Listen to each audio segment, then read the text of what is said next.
السلام علیکم، welcome to my channel novel lab voice. تمام ویڈیو اپڈیٹس کے لیے میرے چینل NLV کو سبسکرائب کر کے بیل نوٹیفیکیشن کو آن کر دیں۔ تو آئیے سنتے ہیں آج کی ویڈیو میں مصنفہ نمرہ احمد کا خوبصورت ناول جنت کے پتے، ایپیسوڈ نمبر 31۔ جہان بھائی، وہ آپ کی دوست آئی تھی رات کو، کاؤنٹر پہ جز وقتی بیٹھنے والے لڑکے نے بتایا تو وہ چونکا۔ حیا کیا کہہ رہی تھی؟ اپنی دوست کے ساتھ آئی تھی، آپ کا پوچھا پھر چلی گئی۔ کافی دیر بعد دونوں دوبارہ آئیں، ان کے شاید کوئی پیچھے لگا ہوا تھا۔ انہوں نے بیک ڈور کا راستہ مانگا، پھر وہ وہیں پینٹری میں بیٹھی رہیں۔ 1:15 بجے وہ پیچھے سے نکل گئیں۔ اور کچھ؟ اور پاشا بیبی آئے تھے۔ اب کہ وہ بری طرح چونکا۔ کیا کہہ رہا تھا وہ؟ آپ کا انتظار کرتے رہے، یہیں دروازے کے پاس کرسی پہ بیٹھے رہے۔ اچھے موڈ میں نہیں تھے، آپ سے ملنا چاہتے تھے۔ کیا وہ دونوں لڑکیاں اس کی موجودگی میں آئی تھیں؟ بہت دن اپنے مسئلوں میں الجھنے کے بعد آج اسے حیا کی فکر پھر سے ہوئی تھی۔ جی، وہ دونوں دروازے کے پاس کھڑی باتیں کر رہی تھیں، وہ ساتھ ہی بیٹھے تھے۔ انہوں نے چہرے کے آگے اخبار کر رکھا تھا۔ مجھے نہیں لگتا کہ دونوں نے ایک دوسرے کو دیکھا ہوگا۔ پھر جب وہ دوسری دفعہ آئیں تب تک وہ جا چکے تھے۔ اچھا، وہ مطمئن ہو کر اندر چلا گیا۔ پاشا بے نے حیا کو دیکھ لیا ہو تب بھی وہ ہرگز نہیں جان سکتا تھا کہ وہ جہان کی بیوی ہے، اسے جاننا بھی نہیں چاہیے تھا۔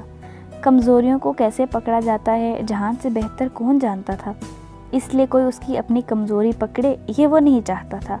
بس اب وہ جلد از جلد حیا کو یہاں سے بھیج دے گا۔ استنبول غیر محفوظ تھا، کم از کم اس کی فیملی کے لیے، مگر اسے واپس بھیجنے سے قبل ضروری تھا کہ وہ اپنا پزل باکس کھول لے اور لاکر بھی۔ وہاں موجود گارڈ کو اس نے ہدایات دے دی تھی، جیسے بھی کوئی 9 نمبر کا لاکر کھولنے آئے گا، گارڈ اس کے نمبر پہ ایک میسج کر دے گا۔ چند پیسے لے کر گارڈ اس کام کے لیے راضی تھا اور ابھی تک لاکر کھولنے کوئی نہیں آیا تھا۔ جب وہ دوبارہ بیوک ادا گیا تو اس نے اپنی الماری چیک کی، پزل باکس وہاں نہیں تھا۔ وہ عائشہ نے رکھ لیا یا حیا تک واپس پہنچ گیا، یہی پوچھنے کے لیے اس نے بہارے کو بلایا۔ وہ سر جھکائے اوپر آئی اور صاف صاف بتا دیا کہ پزل باکس اس نے حیا کو دے دیا ہے۔ چند لمحے وہ کچھ کہہ نہیں سکا، اس کا اندازہ ٹھیک تھا، بہارے گل عائشہ سے راز نہیں رکھ سکتی تھی۔ یقیناً اس نے سب سے پہلے عائشہ کو بتایا ہوگا۔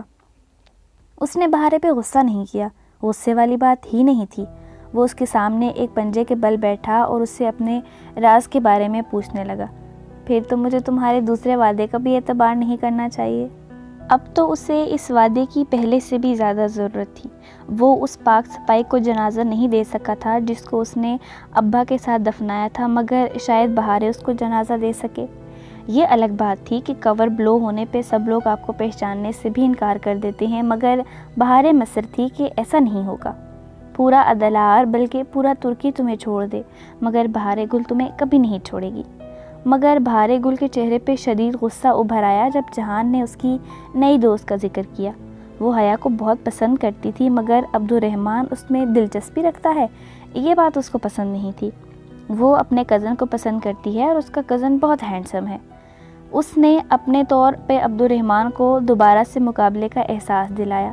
بہارے نے حیا کا کزن کہاں دیکھا، یہ وہ عائشہ سے بعد میں پوچھے گا، مگر پہلے اس نے عبدالرحمن کے متعلق حیا کی رائے جاننی چاہی تو وہ فوراً بولی، یہ سچ ہے، اسے تم بالکل پسند نہیں ہو۔ تب وہ بہارے کے سامنے سے اٹھ گیا۔ وہ زیادہ دیر رکے گا تو بہارے سمجھے گی عبدالرحمن نے اسے معاف کر دیا، جبکہ وہ عائشہ کی طرح اسے بھی یہ تاثر دینا چاہتا تھا کہ وہ خفگی اتنی جلدی بھلانے والوں میں سے نہیں ہے۔ تب بہارے نے اسے پہلے لکھنے والے کی بابت پوچھا۔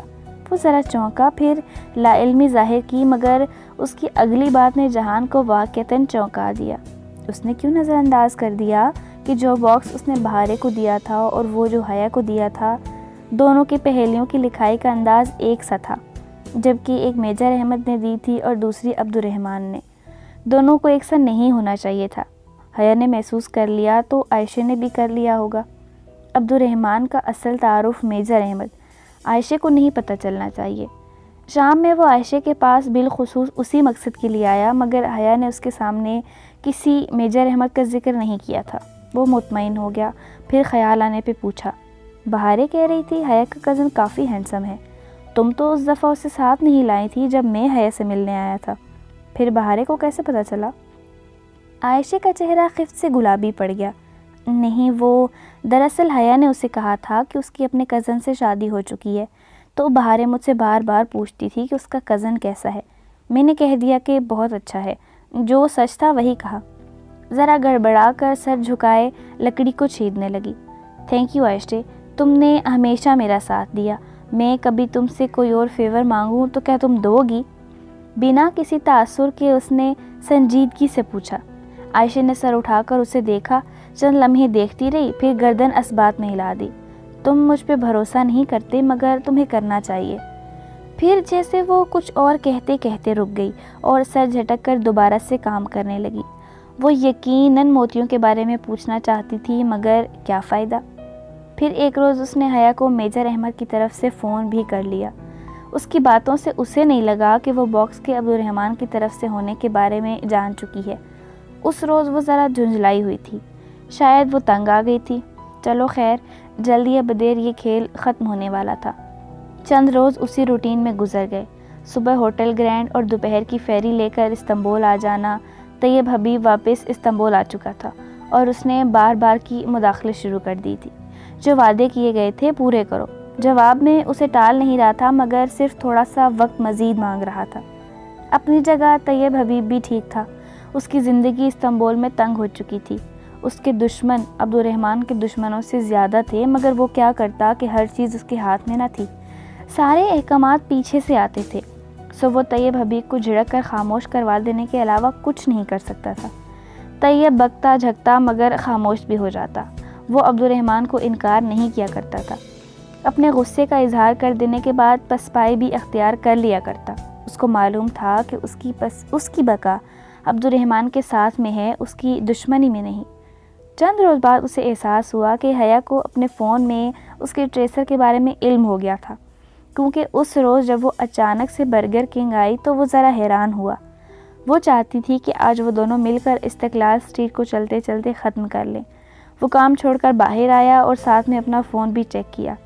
اس کا ریسیور اسے بتا رہا تھا کہ ٹریسر بانجی میں ہی ہے، جبکہ حیا کا فون اس کے ہاتھ میں ہی تھا۔ اچھا، تو اس نے ٹریسر فون سے نکال لیا تھا، شاید اسی لیے اس نے صبح میجر احمد کے نمبر پہ ٹیکسٹ کیا تھا کہ وہ کوئی خاص بات کرنا چاہتی ہے۔ جہان نے سوچا تھا فارغ ہو کر اسے کال کرے، مگر فراغت سے قبل ہی وہ خود آ گئی تھی۔ وہ دونوں ہلکی پھلکی باتیں کرتے استقلال اسٹریٹ میں آگے بڑھنے لگے۔ جہان کو یاد تھا جب حیا کا جنجر بریڈ ہاؤس توڑنے پہ وہ اس کے ڈورم کے باہر کھڑا رہا تھا، تب اس نے اسے ٹائمنٹ کال کی تھی۔ شاید اس کی موجودگی میں کال آنے پہ حیا اس سے اپنا یہ مسئلہ بتا دے۔ اس روز وہ بات ادھر ادھر کر گئی تھی۔ آج اس کے ساتھ جدیسی میں چلتے اس نے پھر سے وہی کرنے کا فیصلہ کیا۔ کیا اب ان دونوں میں اتنا اعتبار قائم ہو چکا تھا کہ حیا اسے سب کچھ بتا دے؟ وہ جوس لینے ایک کیفے میں گیا اور کال کا ٹائم سیٹ کر کے جوس لے کر باہر آ گیا۔ اس نے ریکارڈنگ نہیں لگائی تھی۔ جب حیا کال اٹھائے گی تو رابطہ منقطع ہو جائے گا، وہ سمجھے گی کہ دوسری جانب سے کاٹ دیا گیا ہے۔ وہ سننا چاہتا تھا کہ اس کال کی وہ کیا وضاحت دیتی ہے۔ وہ دونوں اب گلی میں کافی آگے تک بڑھ گئے تھے۔ حیا نے اسے لندن جانے کا پوچھا ضرور، مگر خود اس کا ارادہ بیوقدہ میں رہنے کا تھا۔ میں اپنی دوستوں کے ساتھ بیوقدہ میں رہنا چاہتی ہوں، وہ بے نیازی سے شانے اچکا کر کہتی چل رہی تھی۔ اس روز بھی اس نے اسکارف چہرے کے گرد لپیٹ رکھا تھا۔ جو وہ چاہتا تھا اس نے کبھی حیا سے نہیں کہا، پھر بھی وہ ہو گیا تھا۔ اس سے آگے وہ کیا چاہتا تھا؟ بس اعتبار کا ایک رشتہ۔ جب وہ پیدا ہو جائے گا تو وہ اسے خود سے بتا دے گا کہ وہ ان جنت کے پتوں میں کتنی خوبصورت لگتی ہے۔ ابھی جہان نے اس کو ایک ٹرک دکھا کر اخبار طے کر کے پکڑا ہی تھا کہ حیا کا موبائل بج اٹھا۔ حیا نے فون نکال کر دیکھا، پھر کال کاٹ دی۔ میجر احمد کی کال تھی، کچھ کام تھا ان سے۔ وہ سرسری سے انداز میں بولی اور اسے سمجھ میں نہیں آیا وہ اس کو کیا کہے۔ وہ اتنی صاف گوئی سے بتا دے گی اس نے توقع نہیں کی تھی۔ اس کے پوچھنے پہ حیا نے بس اتنا بتایا کہ میجر احمد کون ہے، مگر آگے پیچھے کچھ نہیں۔ سچ بتانے اور اعتبار کرنے میں بہت فرق ہوتا ہے۔ ان کے درمیان سچ بولنے کا تعلق قائم ہو چکا تھا، مگر اعتبار کا شاید نہیں۔ نہ اس نے حیا کو خود سے اپنے بارے میں سب سچ بتایا تھا، نہ ہی حیا نے اسے وہ تمام واقعات بتائے جو اس کے ساتھ پچھلے چند ماہ سے ہو رہے تھے۔ جب وہ واپس چلی گئی تو وہ ریسٹورنٹ آ گیا۔ اس کا دل مطمئن تھا بھی اور نہیں بھی۔ حیا نے اس سے جھوٹ نہیں بولا، مگر اس پہ اعتبار بھی نہیں کیا۔ وہ لندن بھی اس کے ساتھ نہیں جانا چاہتی تھی۔ وہ بیوقدہ میں رہے، یہ وہ نہیں چاہتا تھا۔ مگر جب دونوں کے درمیان اعتبار کا رشتہ ہی نہیں تھا تو وہ کس مان سے اس سے کچھ منوا سکتا تھا؟ وہ ترکی صرف جہان کے لیے آئی تھی، وہ جان گیا تھا، اب وہ اس کو یہاں سے صرف اپنی وجہ سے ہی بھیج سکتا تھا۔ تبھی حیا کا فون آنے لگا۔ اس نے کال کاٹ کر خود فون کیا۔ یہ پہلی دفعہ تھی جب حیا نے خود اس سے بات کرنی چاہی تھی۔ زیادہ حیرت کی بات یہ تھی کہ اب وہ اسے بتا رہی تھی کہ اس نے جہان سے میجر احمد کا تذکرہ کیا تھا۔ کیوں؟ آپ نے کیوں بتایا؟ وہ یہی جاننا چاہتا تھا۔ شوہر کو علم ہونا چاہیے کہ اس کی بیوی کس سے بات کرتی ہے۔ اس کے جا کر کہنے پر وہ بے اختیار مسکرایا۔ اب وہ اسے وہ باتیں بتا رہی تھی جو اس نے عدلار میں عبدالرحمن اور طیب حبیب کے بارے میں سنی تھی۔ وہ تحمل سے اس کی سنتا اور پھر اسے سمجھاتا رہا۔ اسے صرف یہ جاننے میں دلچسپی تھی کہ حیا نے یہ ساری باتیں کس سے سنی تھی۔ کس بات کے جواب میں وہ میں نے سنا ہے کہ کہہ رہی تھی، جہان نے اس کی بات کاٹی۔ کس سے سنا ہے؟ اتنی تیزی سے پوچھنے پہ وہ بے اختیار کہہ اٹھی، کبرا خانم سے عدلار میں۔ تو یہ کبرا خانم تھی۔ عائشہ سے ان کی اچھی دعا سلام تھی اور ان کا بیٹا ہوٹل گرینڈ میں ایک معمولی سی ملازمت کرتا تھا۔ ان خاتون سے تو وہ ذرا واپس جا کر نپٹے گا۔ ابھی اسے حیا کے ذہن سے اس خیال کو نکالنا تھا۔ جو بھی تھا وہ میجر احمد پہ بھروسہ کرتی تھی۔ اس روز پہلی دفعہ اس سے حیا نے پوچھا تھا کہ وہ جنت کے پتے کس سے کہتا ہے۔ جواب میں وہ اسے وہ سب بتاتا گیا جو اس نے علی کرامت کی ممی سے بچپن میں سنا تھا۔ وہ ادھوری پوری باتیں، وہ نرم سا احساس، وہ دل میں اترتے الفاظ، وہ ہر چیز دہراتا گیا یہاں تک کہ وہ کہہ اٹھی، آپ اچھے انسان ہیں، اچھی باتیں کرتے ہیں۔ کاش وہ اسے بتا سکتا کہ اس نے اس اچھے انسان کو کب اور کیا اٹھا کر دے مارا ہوا ہے۔ بیوقدا کے ساحل پہ لہریں پتھروں سے سر پٹک رہی تھیں۔ ان کا شور اس اونچے سفید قصر عثمانی کے اندر تک سنائی دے رہا تھا۔ محل اندھیرے میں ڈوبا تھا، سوائے اس کی اسٹڈی کے جہاں وہ کرسی کی پشت سے سر ٹکائے بیٹھا تھا۔ سامنے لیپ ٹاپ کی چمکتی اسکرین پہ وہ پیغام کھلا تھا جو اس کے اپنوں کی طرف سے آیا تھا۔ اس کا کام عدلار میں آخری مراحل میں تھا۔ تاش کے پتوں کا گھر اپنے آخری مرحلے میں تھا اور پھر اسے روپوش ہو جانا تھا۔ کچھ عرصہ روپوش رہ کر وہ دوبارہ استنبول آئے گا، ایک آخری کام نپٹائے گا اور پھر واپسی، اپنے ملک واپسی۔ جب سے اس نے میل پڑھی تھی وہ انگوٹھیاں اور گلاسز خود سے علیحدہ کر کے میز پہ رکھ دی تھیں، اور یہ سگریٹ نوشی، اس سے بھی اس کو جلد از جلد چھٹکارا حاصل کر لینا چاہیے۔ اب عبدالرحمن پاشا کو چھوڑنے میں کم وقت رہ گیا تھا۔ اس کے سر کا درد ویسا ہی تھا اور بہت سوچنے کے باعث اعصابی دباؤ بھی محسوس ہو رہا تھا۔ جرمنی میں اس نے 15 جون کے بعد کی ایک تاریخ بھی اپنی سرجری کے لیے لے لی تھی۔ ڈاکٹر نے اسے امید دلائی تھی کہ آپریشن کی کامیابی کی چانس اتنا ہی تھا جتنا ناکامی کا۔ چونکہ وہ بیوقدا سے پیک اپ کرنے سے قبل آپریشن کے چکر میں نہیں پڑنا چاہتا تھا، اس لیے اس نے تاریخ بعد کی لی تھی۔ یہ اس کے کام کا آخری مرحلہ تھا۔ انڈیا میں آخری مرحلے میں سب کچھ بگڑ گیا تھا۔ آخری مرحلے میں یہ اس کے دوست نے جس کے پاس وہ مدد کے لیے گیا تھا اس کو پکڑوا دیا تھا۔ سر کا درد ہمیشہ اسے اس دوست کی یاد دلاتا تھا۔ اس نے جہان کے ساتھ اچھا نہیں کیا تھا۔ لوگ بعض دفعہ آپ کے ساتھ بہت برا کر جاتے ہیں، اتنا برا کہ بس۔ تمام سوچوں کو ذہن سے جھٹک کر اس نے فون اٹھایا اور ایکسچینج اسٹوڈنٹ کا نمبر نکالا۔ میرے پاس آپ کے لیے ایک سرپرائز ہے، ARP۔ مختصر پیغام لکھ کر اس نے حیا کو بھیج دیا۔ جب وہ جواب دے گی تو وہ اس کو برگر کنگ پہ بلائے گا، وہاں پاشا بے کو بھی وہ بلا لے گا۔ اسے پتہ تھا کہ حیا کو وہ منظر کیسے دکھانا ہے۔ جب وہ اپنے شوہر کو اس گمشدہ شہزادے کے ساتھ دیکھے گی تو جہان کا کام آسان ہو جائے گا۔ یا تو وہ جان لے گی کہ وہی عبدالرحمن ہے، یا پھر وہ اسے طیب حبیب کا دوست سمجھے گی۔ دونوں ہی صورتوں میں وہ اس سے دور چلی جائے گی۔ بھلے ترکی سے نہ جائے، بس استنبول سے چلی جائے۔ بعد میں ہمیشہ کی طرح وہ معذرت کرنے اس کے پاس چلا جائے گا اور اسے منا لے گا۔ مگر وہ ویڈیو، اس نے گہری سانس لے کر موبائل رکھ دیا۔ ویڈیو ابھی تک لاکر میں تھی۔ اگر وہ جانے سے قبل اسے نہیں نکال پاتی تو وہ ویڈیو واپس رکھ لے گا۔ ہے یہ سب 9 جون سے 15 جون تک کے وقت میں سیٹ اپ کرنا ہوگا، ابھی نہیں۔ وہ ریسٹورنٹ آیا تو طیب حبیب اس کا انتظار کر رہا تھا۔ اس کے مطالبے وہی تھے اور جہان کا رویہ بھی ویسا ہی تھا۔ چند دن انتظار کر لو، میں تمہاری فیملی کو باہر بھجوا دوں گا، میں نے بات کی ہے، بہت جلد سب کچھ سیٹل ہو جائے گا، وہ بے تاثر لہجے میں کہتے ہوئے رجسٹر چیک کر رہا تھا۔ آج پاشا بے نے جواباً غصہ کیا، نہ ہی اسے لان تان کی، بس اتنا کہا، میں امید کرتا ہوں تم میرا کام جلد از جلد کرو گے جہان بے۔ آخری فیملی تو سب کے لیے اہم ہوتی ہے نا، میرے لیے بھی اور تمہارے لیے۔ اس کے آخری الفاظ پہ جہان نے نگاہ اٹھا کر اسے دیکھا۔ پاشا بے نے کوٹ کا کالر درست کیا اور الوداعی مسکراہٹ کے ساتھ پچھلے دروازے کی طرف بڑھ گیا۔ شاید وہ صرف دھمکی دے رہا تھا، وہ اس کی فیملی کے بارے میں کچھ نہیں جانتا تھا، ایسے ہی اسے دھمکانا چاہ رہا تھا۔ جہان سر جھٹک کر کام کرنے لگا۔ انسان کا اپنی انفرادی صلاحیتوں پہ حد سے زیادہ اعتماد بعض دفعہ اسے دوسروں کو انڈر اسٹیمیٹ کرنے پر مجبور کر دیتا ہے۔ اس کے ساتھ بھی یہی ہوا تھا، مگر ابھی وہ یہ نہیں جانتا تھا۔ شام میں وہ معمول کے مطابق ریسٹورنٹ کے کچن میں کھڑا گوشت کاٹ رہا تھا جب اس کا موبائل ہلکے سے بجا۔ وہ ٹون سے سمجھ گیا کہ پیغام کس کی طرف سے تھا، مگر اس نے فون جیب سے نہیں نکالا۔ قریب ہی اس کے 2 شیف کام کر رہے تھے۔ ایک تو پرانی ورکر تھی مگر دوسرا ترک لڑکا نیا تھا۔ اس کو جہان نے حال ہی میں رکھا تھا اور وہ جانتا تھا کہ وہ ترک ایجنسی کا ہے اور صرف اس کی جاسوسی کے لیے یہاں کام کر رہا ہے۔ اس کو رکھنے کا فائدہ یہ تھا کہ اب وہ اپنی مرضی کی باتیں ترکوں تک پہنچا سکتا تھا۔ ٹرپل ایجنٹ بن کر کام کرنا اس طرح اور بھی آسان تھا۔ اس نے ہاتھ صاف کیے، گوشت رکھا اور خاموشی سے باتھ روم کی طرف چلا گیا۔ اندر آ کر اس نے دروازہ بند کیا اور پیغام کھولا۔ چند لمحوں میں اس نے پیغام ڈی کوڈ کیا اور پھر جیسے ہر طرف اندھیرا چھا گیا۔ وہ لڑکا، عمر، وہ نہیں رہا تھا۔ اسے کس نے مارا، کب مارا اور کہاں مارا کچھ معلوم نہ تھا۔ وقت جیسے ایک دفعہ پھر برسوں پہلے کے انطاکیہ میں پہنچ گیا تھا۔ وہ اپنے چھوٹے چھوٹے ہاتھوں سے مٹی کھود رہا تھا، وہ مٹی جس سے آج بھی خوشبو آتی تھی۔ کیا عمر کو دفن ہونے کے لیے مٹی ملی ہوگی؟ کیا اسے خود وہ مٹی مل پائے گی؟ اس کے دل میں تکلیف اٹھ رہی تھی، شدید تکلیف۔ اس نے فون جیب میں ڈالا، ٹوٹی کھولی اور سنک پہ جھک کر چہرے پہ پانی کے چھینٹے مارے، پھر سر اٹھا کر آئینے میں خود کو دیکھا۔ شدت ضبط سے اس کی آنکھیں سرخ پڑ رہی تھیں۔ دادا کہتے تھے کہ مومن دنیا کے لیے قید خانہ ہوتی ہے۔ وہ ٹھیک ہی کہتے تھے۔ اس وقت برگر کنگ ایک قید خانہ ہی تھا۔ وہ سارا کام چھوڑ کر کہیں دور جانا چاہتا تھا۔ وہ بوسفورس کے کنارے بیٹھ کر ڈھیر سارا رونا چاہتا تھا۔ اگر دادا ہوتے تو کہتے فوجی رویا نہیں کرتے۔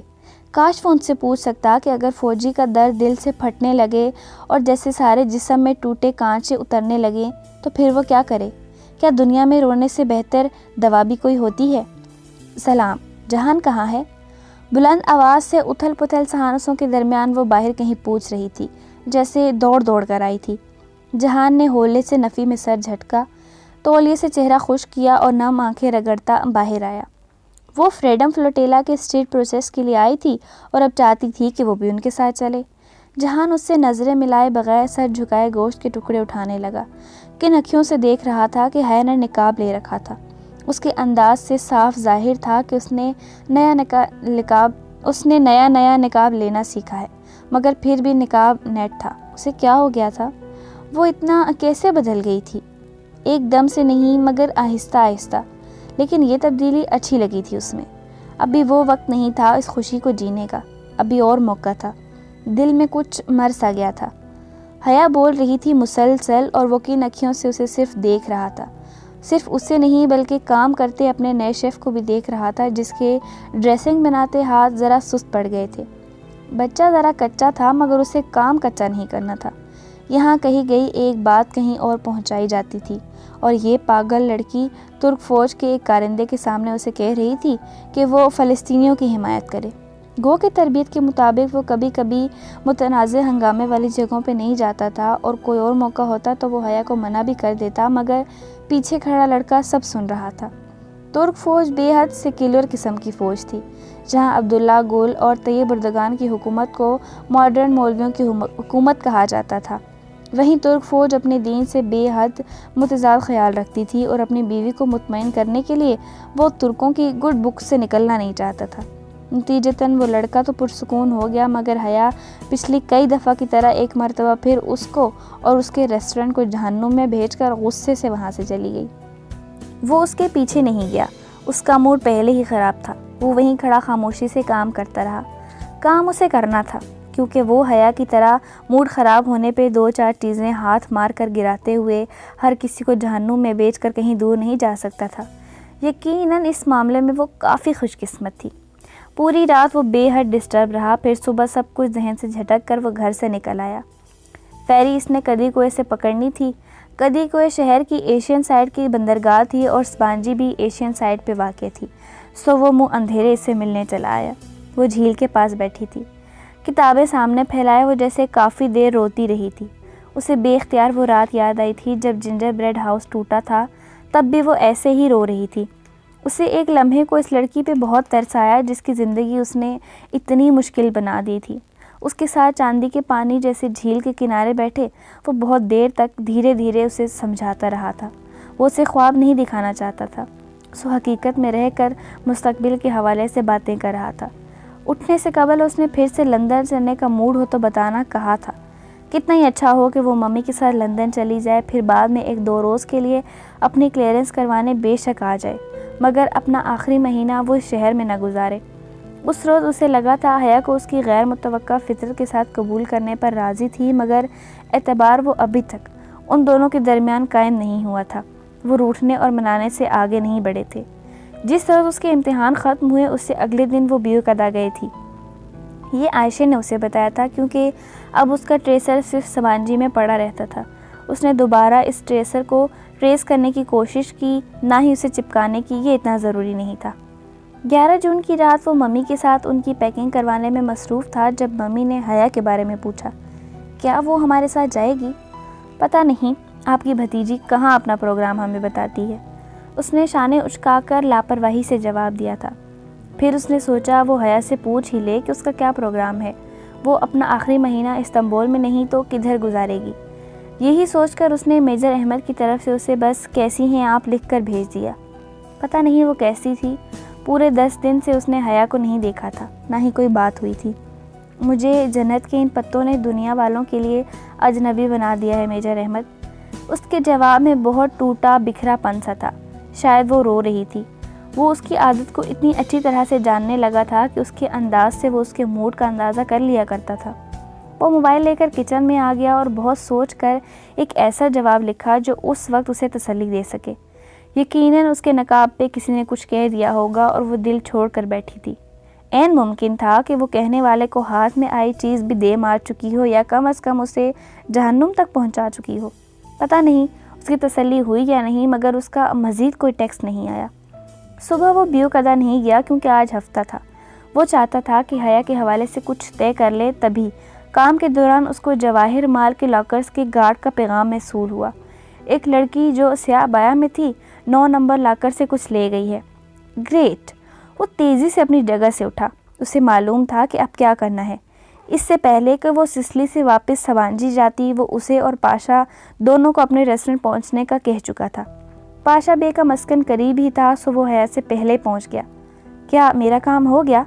پینٹری میں جا کر اس نے پہلی بات یہی پوچھی تھی۔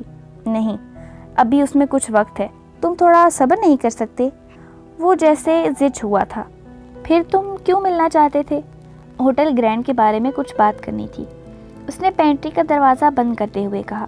اپنے پرانے شیف کو وہ سمجھا چکا تھا کہ کس طرح سے حیا کو پچھلی طرف بھیجنا ہے۔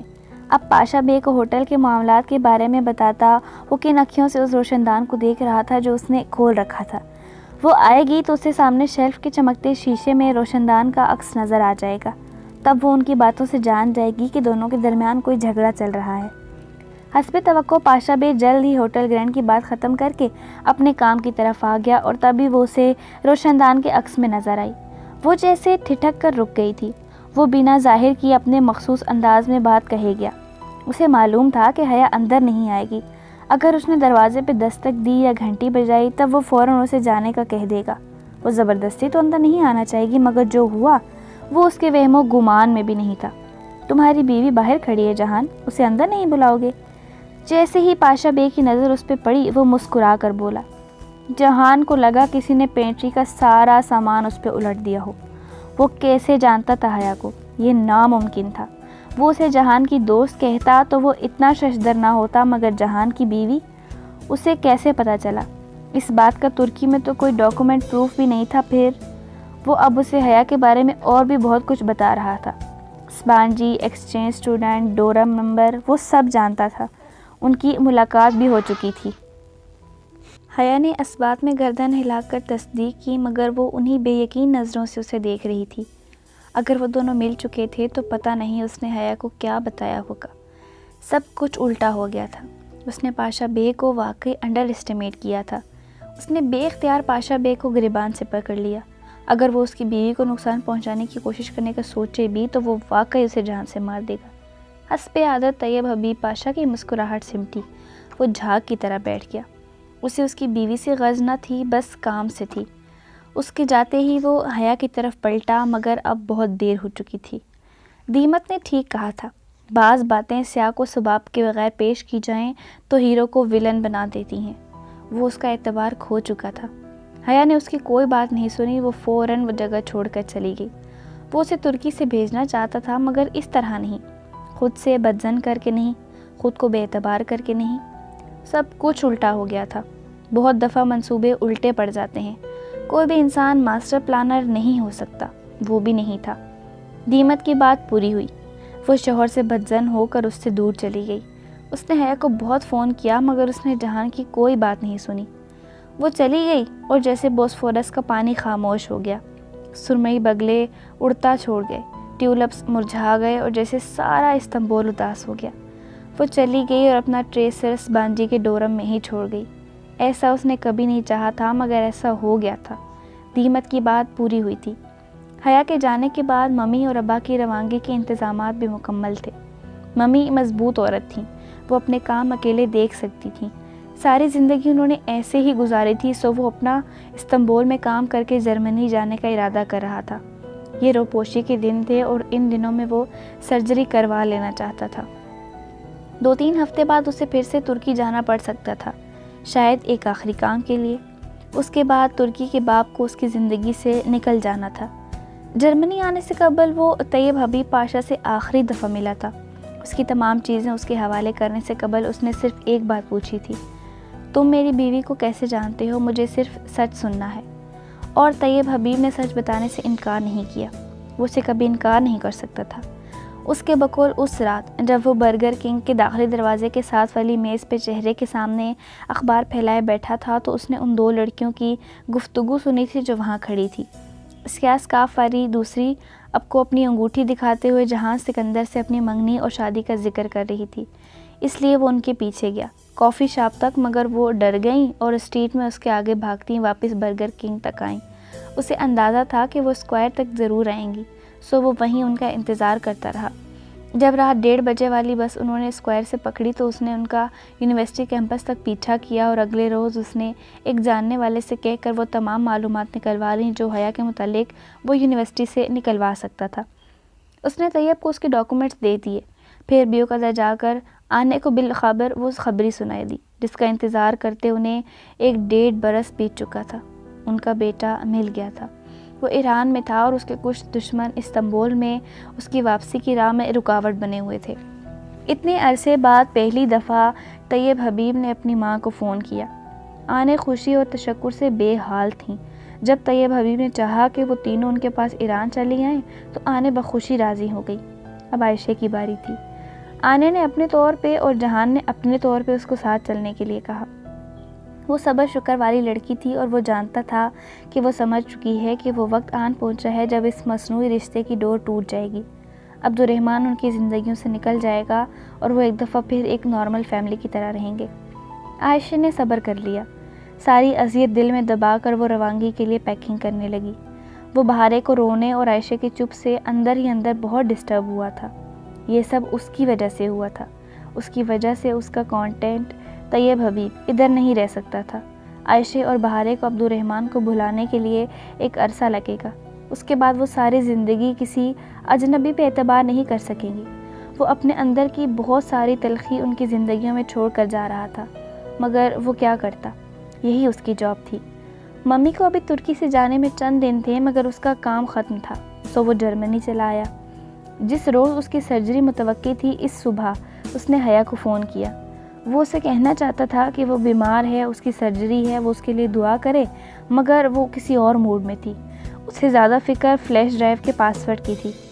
ایک لمحے کو اس کا جی چاہا وہ اسے بتا دے کہ پاسورڈ ہی ہے، دنیا کا آسان ترین پاسورڈ۔ وہ ویڈیو کھولتے ہی اسے کال بیک کرے گی۔ وہ آج ہی آپریشن ٹیبل پہ جانے سے قبل اس کی آواز سن لے گا، مگر وہ ایسا نہ کر سکا۔ اپنی کہہ کر اس نے بہت خشک لہجے میں تمام تعلقات منقطع کرنے کا مزدہ سنایا اور فون رکھ دیا۔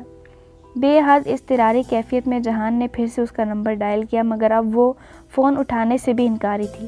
وہ جہان سے بھی بدظن تھی اور وہ اپنے نمبر سے کال کر کے کسی لمبی چوڑی صفائی کے موڈ میں نہ تھا، سو بددلی سے اس نے فون ایک طرف ڈال دیا۔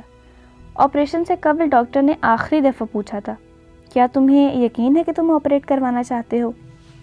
وہ اس وقت آپریشن ٹیبل پہ لیٹا تھا۔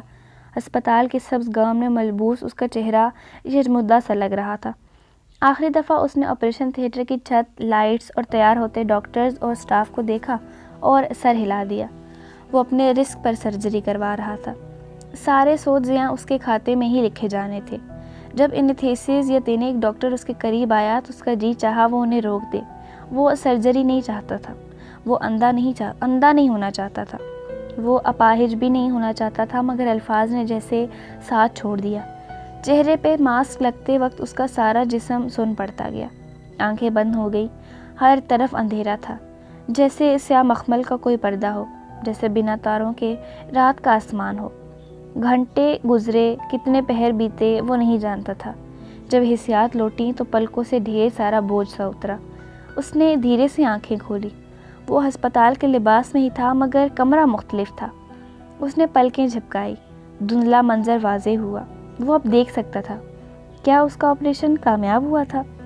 سسٹر اسے جاگتے دیکھ کر فوراً باہر چلی گئی۔ اس کی واپسی اس کے سرجن کے ساتھ ہوئی۔ ہو گیا؟ اس نے ڈاکٹر کو دیکھتے ہوئے لبوں کو ذرا سے جنبش دی۔ نہیں، ہم نے آپریٹ نہیں کیا۔ ڈاکٹر اس کے قریب آئے اور بتانے لگے، تم بے ہوشی کے دوران بار بار کہہ رہے تھے کہ ہم تمہیں جانے دیں، تمہاری ماں کو تمہاری ضرورت ہے۔ اس کے بعد میں یہ آپریشن نہیں کر سکتا تھا۔ رسک فیکٹر تم جانتے ہو؟ اوہ، ایک تھکی ہوئی سانس لبوں سے خارج کر کے اس نے آنکھیں موند لیں۔ تم کچھ وقت لے لو، خود کو ذہنی طور پر تیار کر لو، پھر ہم سرجری کریں گے۔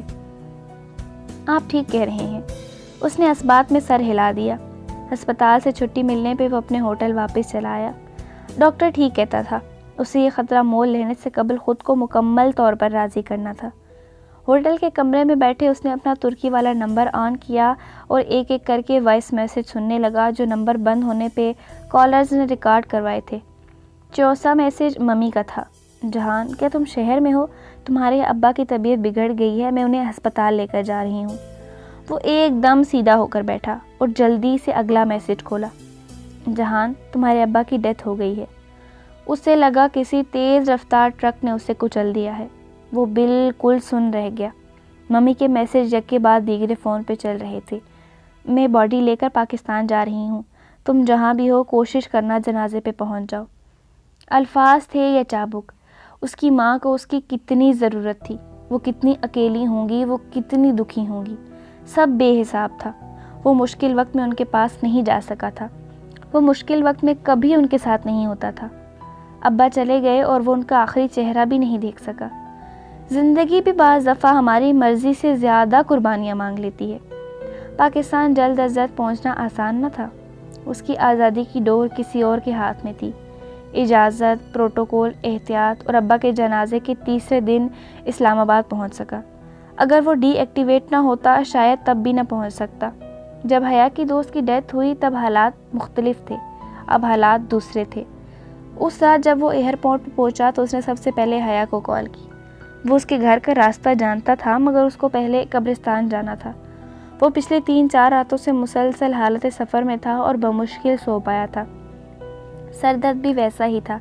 اسے اپنے باپ اور دادا سے ملے بغیر سکون نہیں مل سکتا تھا۔ حیا خاموش سی تھی۔ اس کی خفگی، گریز، سنجیدگی، وہ سب سمجھ رہا تھا۔ وہ اسے قبرستان لے گئی۔ اپنے باپ اور دادا کی قبروں کے سامنے پنجوں کے بل بیٹھے اس نے بہت سے بیتے لمحوں کو یاد کرنا چاہا۔ تلخ باتیں، کڑوے لمحے، ادھوری یادیں اور پورے دکھ۔ وہ گھر آئے تو حیا نے اسے اس کا کمرہ دکھایا۔ وہ جوتوں سمیت بستر پہ اس ارادے سے لیٹا کہ ابھی چائے پیے گا، پھر ممی کے اٹھنے کا انتظار کرے گا۔ وہ فجر پہ اٹھیں گی تو وہ ان سے مل لے گا، مگر تھکن اور سر درد کے باعث اس کی وہیں آنکھ لگ گئی۔ وہ جب جاگا تو دوپہر ہو چکی تھی۔ سائڈ ٹیبل پہ ابھی تک چائے کی پیالی رکھی تھی۔ حیا اس کے لیے فوراً چائے لے آئی تھی۔ اس کا مطلب تھا کہ خفگی اتنی نہیں تھی کہ وہ اسے دور نہ کر سکے۔ وہ فریش ہو کر نیچے آیا تو فرقان ماموں سمیت سب وہاں تھے۔ حیا گھر پہ نہیں تھی، وہ اپنی دوست کے ساتھ شاپنگ پہ گئی تھی۔ حیا اور حیا کے شوق۔ فرقان ماموں اور سائمہ ممانی اسے باتوں باتوں میں کافی سنا گئے۔ ان کے نزدیک اس کا رویہ قابل مذمت تھا، بیٹا باپ کے جنازے پہ نہ پہنچے، ایسی بھی کیا مصروفیت۔ وہ خاموش رہا۔ رات کھانے پہ فاطمہ مامی نے اس کا پروگرام پوچھ کر بہت اپنائیت سے کہا تھا، الگ اپارٹمنٹ کی کیا ضرورت ہے، یہی گھر ہے سبین کا۔ وہ کتنے ہی دن بعد پہلی دفعہ مسکرایا۔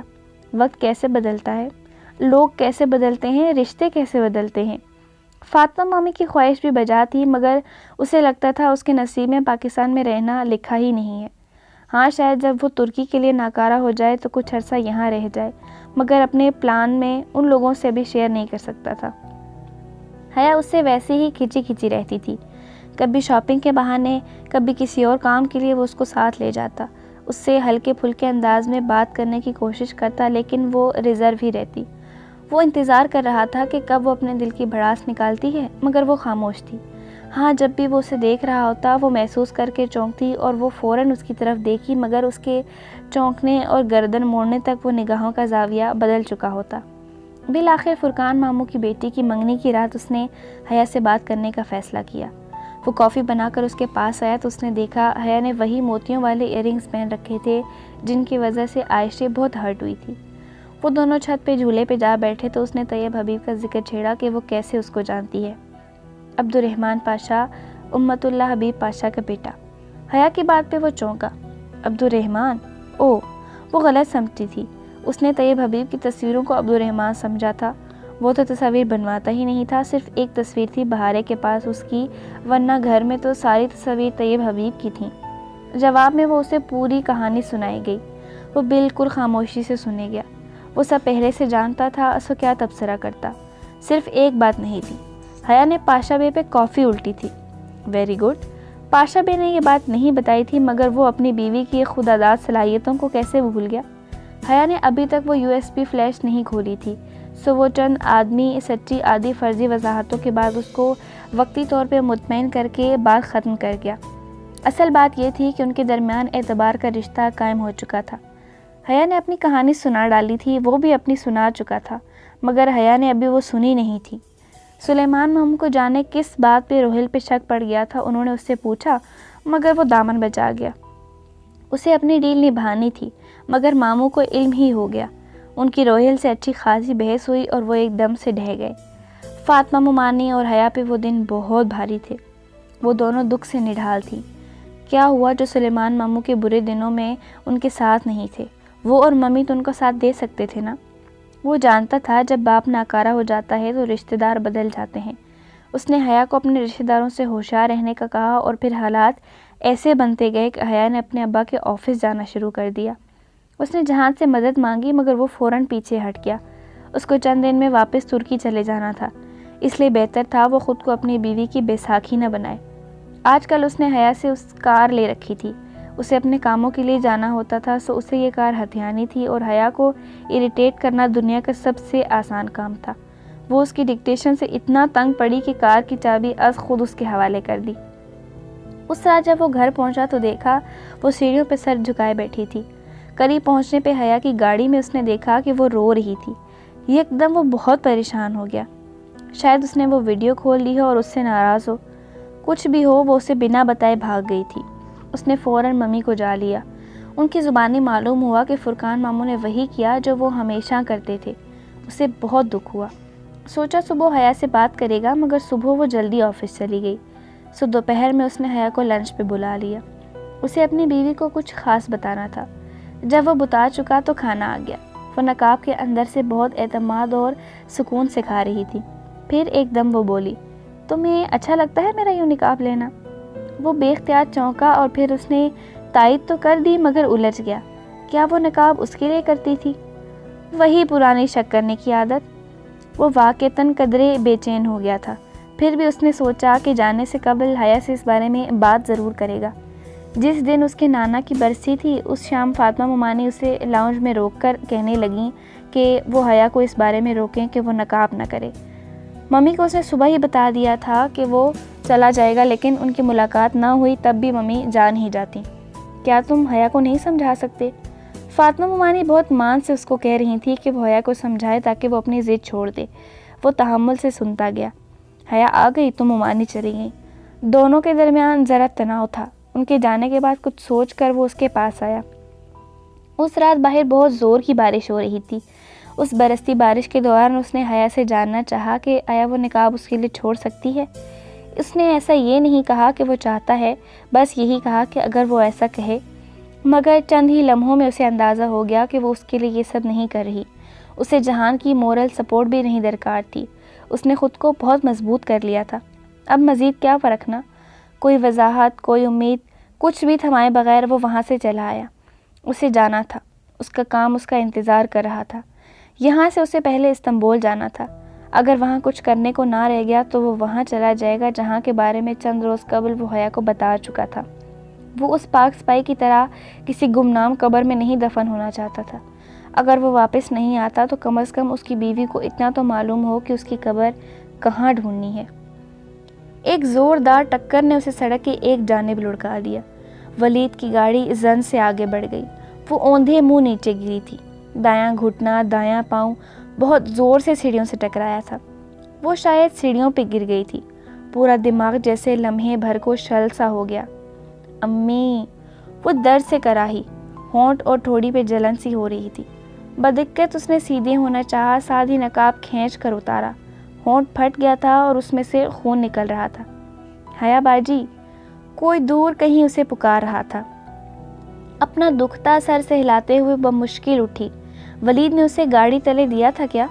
مگر وہ ٹکر کھا کر سڑک کے ایک طرف گر گئی تھی سو بچ گئی۔ اسے کندھے پہ شدید درد محسوس ہو رہا تھا۔ کسی نے شاید اسے کندھے سے پکڑ کر دائیں جانب دھکا دیا تھا۔ دھیرے دھیرے بیتار ہوتے حواسوں کے ساتھ اس نے گردن موڑی۔ ظفر دور سے بھاگتا آ رہا تھا۔ ولید کی گاڑی کہیں نہیں تھی۔ پارکنگ ایریا میں اندھیرا چھا رہا تھا اور تب اس کی نگاہ روش پہ پڑی جہاں سے ابھی ولید کی گاڑی گزری تھی۔ صرف ایک لمحہ لگا اس کے دماغ کو سامنے نظر آتے منظر کو سمجھنے میں، اور دوسرے ہی پل اس کی ساری توانائی جیسے واپس آ گئی۔ وہ بدحواسی ہو کر اٹھی۔ تایا ابا! قدرے لنگڑا کر چلتی وہ ان تک پہنچی۔